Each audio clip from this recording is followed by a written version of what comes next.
আসসালামু আলাইকুম প্রিয় দর্শক, আজকের পর্বে আপনাদের সাথে শেয়ার করব মজাদার একটি ডেজার্ট আইটেম। এই ডেজার্টটি তৈরি করতে কোনো প্রকার ডিম লাগবে না। এই ডেজার্টটির মূল উপকরণই হচ্ছে পাউরুটি। আমি এখানে প্রায় 6 থেকে 7 পিস পাউরুটি নিয়েছি। এখন আমি পাউরুটিগুলোর ব্রাউন অংশটা কেটে ফেলে দিব। আমি প্রত্যেকটি পাউরুটির ব্রাউন অংশটি কেটে ফেলে দিয়েছি। ঠিক এইভাবে আপনারাও ট্রাই করবেন। এখন চলে যাব মূল রান্নায়। প্রথমেই একটি হাঁড়িতে আমি দিয়ে দিচ্ছি প্রায় 4 কাপ পরিমাণ পানি।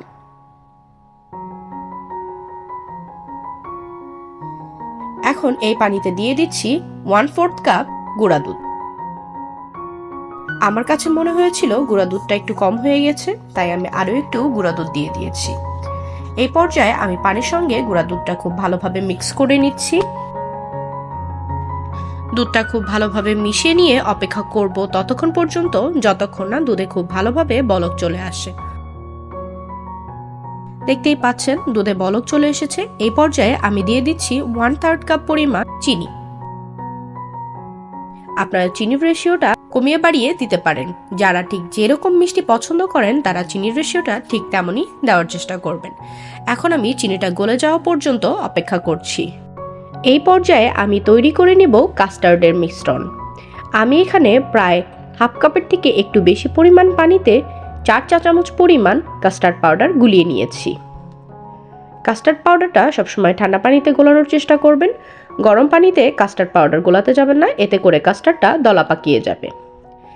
এই ফাঁকে আমার দুধটাও খুব ভালোভাবে বলক চলে এসেছে। এই পর্যায়ে আমি এখানে অ্যাড করে দিচ্ছি কাস্টার্ডের মিশ্রণটা।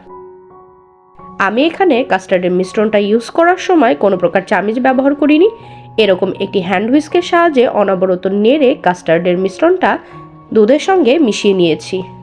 আপনারা যদি চান যে কাস্টার্ডটা ঢেলে দিয়ে তারপর মিক্স করবেন, তাহলে কিন্তু নিচে দলা পেকে যাবে। তাই কাস্টার্ডের মিশ্রণটি দেওয়ার সময় খুব সতর্কতার সঙ্গে দিবেন।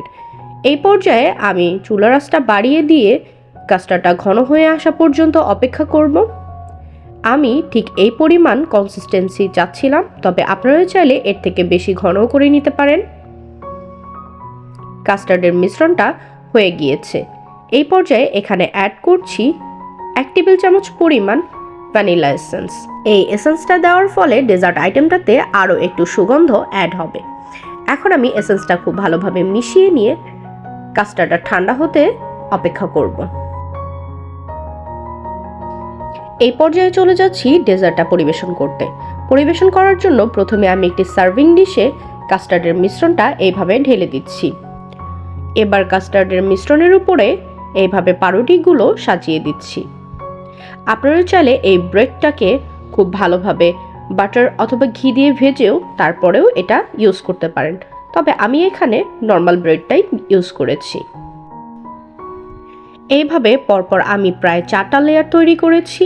প্রত্যেকটা লেয়ারেই প্রথমে কাস্টার্ড পাউডার এবং পরবর্তীতে ব্রেডের স্লাইসগুলো আমি বসিয়ে দিয়েছি।